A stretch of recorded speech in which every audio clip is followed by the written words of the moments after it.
पिछला क्लास हम लोग indirect narration of imperative sentence को पढ़ चुके थे।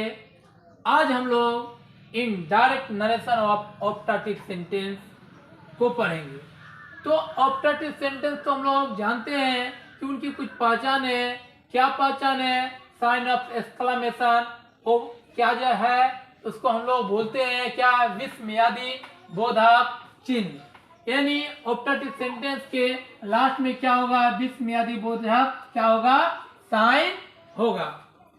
तो ऑप्टाटिव सेंटेंस का इनडायरेक्ट नरेशन बनाने से पहले हम लोग इन चार नियमों को जानना जरूरी है।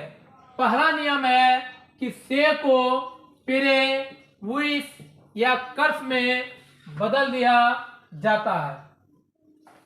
दूसरा है रिपोर्टेड स्पीच के पहले डेट का प्रयोग किया जाता है। तीसरा है रिपोर्टेड स्पीच को एडजेक्टिव बना दिया जाता है। और चौथा है साइन ऑफ एक्सक्लेमेशन के बदले वाक्य के अंत में हम लोग क्या करेंगे? फुल स्टॉप का प्रयोग करेंगे। यानी सीधा समझना कि ऑप्टाटिव सेंटेंस में जो साइन का प्रयोग होगा उस साइन का प्रयोग नहीं करेंगे, बल्कि उस साइन के जगह हम लोग फुल स्टॉप का प्रयोग करेंगे। तो कुछ हमने सेंटेंस लिया और उसका इनडायरेक्ट नरेशन बनाने का प्रयास करेंगे। पहला सेंटेंस है, उसने कहा कि ईश्वर तुम्हारी मदद करे। तो क्या हो जाएगा? ही प्रेड, या हम लोग किसका प्रयोग कर सकते हैं? उसका भी प्रयोग कर सकते हैं। तो ही प्रेड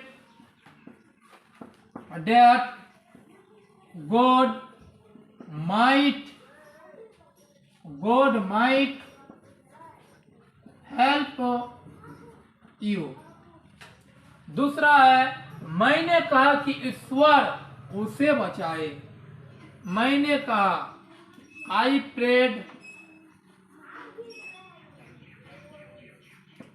दैट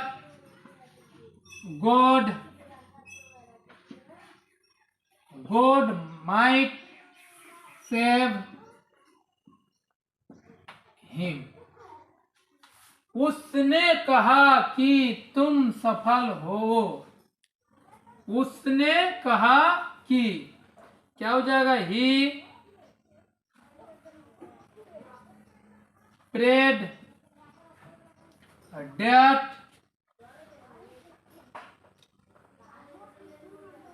यू, यहां क्या हो जाएगा? यू को किस में बदल देंगे? क्योंकि इंटरोगेट इनडायरेक्ट नरेशन है, इसलिए हम लोग क्या कर देंगे? आई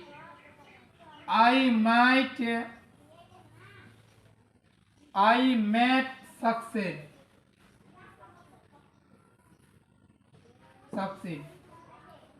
लास्ट सेंटेंस है, उन लोगों ने कहा खूब वर्षा हो। क्या हो जाएगा?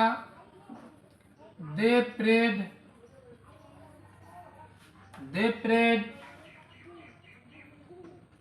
दैट, सब्जेक्ट का पता नहीं, इट का प्रयोग करेंगे। इट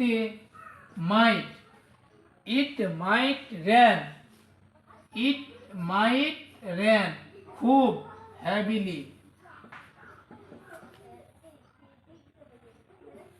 चलिए नोट कीजिए।